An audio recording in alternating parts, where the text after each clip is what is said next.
6 দিন আগে পিএসজির জার্সিতে উয়েফা চ্যাম্পিয়ন্স লিগ ফাইনাল খেলেছেন জিয়ানলুইজি দোন্নারুম্মা।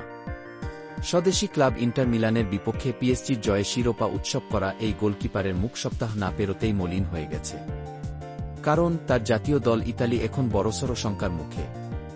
শঙ্কাটা 26 বিশ্বকাপে খেলা নিয়ে। গতকাল রাতে ফিফা বিশ্বকাপের ইউরোপিয়ান বাছাইয়ের খেলায় নরওয়ের কাছে ৩-০ গোলে হেরেছে ইতালি। এই হারে 4 বারের বিশ্ব চ্যাম্পিয়নদের 26-এর বিশ্বকাপে ওঠার পথ কঠিন হয়ে গেছে, একেবারে না ওঠার সম্ভাবনা অনেক বেশি। ইতালি সামনের বিশ্বকাপে খেলতে না পারলে দলের পাশাপাশি ব্যক্তি দোন্নারুম্মার জন্যও তা আরও যন্ত্রণাদায়ক হয়ে উঠবে। এর আগে 18 ও 22 বিশ্বকাপেও বাছাই পর্ব উতরাতে পারেনি ইতালি, যে কারণে ক্লাব ফুটবলে চ্যাম্পিয়ন্স লিগ সহ বেশ কিছু ট্রফি এবং ইউরো জিতলেও এখন পর্যন্ত বিশ্বকাপে মাঠেই নামা হয়নি এ সময়ের শীর্ষস্থানীয় এই গোলকিপারের। আরও একবার বিশ্বকাপ মিস করার শঙ্কা জেগেছে বলেই দোন্নারুম্মা নরওয়ের কাছে ইতালির হারের পর বলেছেন, এমন ফল মেনে নেওয়ার মতো নয়। 48 দলের 26 বিশ্বকাপে ইউরোপ থেকে অংশ নেবে 16টি দল। এর মধ্যে বাছাই পর্বের প্রথম রাউন্ড থেকে উঠবে 12টি দল। বাকি 4টি দল চূড়ান্ত হবে প্লে অফ প্রতিযোগিতার মাধ্যমে। গ্রুপভিত্তিক প্রথম রাউন্ডের বাছাইয়ে অংশ নিচ্ছে মোট 54টি দল। এই দলগুলোকে 4 ও 5 দল করে মোট 12টি গ্রুপে ভাগ করা হয়েছে। ইতালি আছে আই গ্রুপে। গতকাল রাতে গ্রুপে নিজেদের প্রথম খেলায় অসলোয় আর্লিং হল্যান্ডদের কাছে হেরেছেন দোন্নারুম্মারা। ম্যাচের প্রথমার্ধেই নরওয়ের হয়ে গোল করেন আলেকসান্ডার সরলথ, অ্যান্টনিও নুসা ও হল্যান্ড। বাছাইয়ে ইতালির এটি প্রথম ম্যাচ হলেও নরওয়ের জন্য তৃতীয়। হল্যান্ডরা আগের 2 ম্যাচে মলদোভা ও ইসরায়েলকেও হারানোয় দলটির মোট পয়েন্ট 3 ম্যাচে নয়।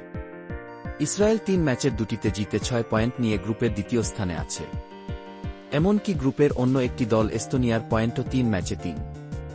অর্থাৎ আই গ্রুপে ইতালির অবস্থান এই মুহূর্তে 4 নম্বরে। 5 দলের গ্রুপে মলদোভা 2 ম্যাচের 2টিতেই হেরেছে বলে পঞ্চম স্থানে। গ্রুপে প্রতিটি দল একে অপরের বিপক্ষে 2টি করে ম্যাচ খেলবে, যার অর্থ ইতালির সামনে এখনও 7 ম্যাচ বাকি। তবে বিশ্বকাপ খেলতে না পারার শঙ্কা জেগে ওঠার কারণ বাছাইয়ের ধরন। প্রথম রাউন্ড থেকে প্রতিটি গ্রুপের শীর্ষ দলটিই শুধু বিশ্বকাপের টিকিট পাবে। নরওয়ের পয়েন্ট 3 ম্যাচে 9 হয়ে যাওয়াতে দলটির পক্ষে শীর্ষস্থান নিশ্চিত করা অনেকটাই সহজ। ইতালি নিজেদের বাকি সব ম্যাচে জিতলেও গ্রুপ সেরা হওয়ার নিশ্চয়তা নেই। গ্রুপ সেরা না হতে পারলে প্রথম রাউন্ড থেকে বিশ্বকাপের টিকিট মিলবে না। তবে গ্রুপ রানার্স আপ হলে আরেকটি সুযোগ মিলবে। তখন 12টি গ্রুপের রানার্স আপ ও উয়েফা নেশনস লিগের 4টি দল নিয়ে অনুষ্ঠিত হবে প্লে অফ ভিত্তিক দ্বিতীয় রাউন্ডের খেলা। 22 বিশ্বকাপের বাছাইয়ে এই প্লে অফ পর্ব থেকেই বাদ পড়েছিল ইতালি।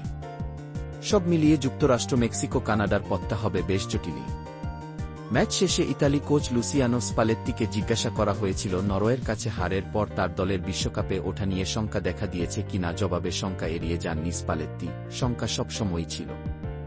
এ ধরনের একটা পারফরম্যান্সের পর সত্যিকার অর্থেই নিজেকে প্রশ্ন করতে হবে, সমস্যা কোথায়। এসব প্রশ্নের মুখোমুখি হতেই হবে।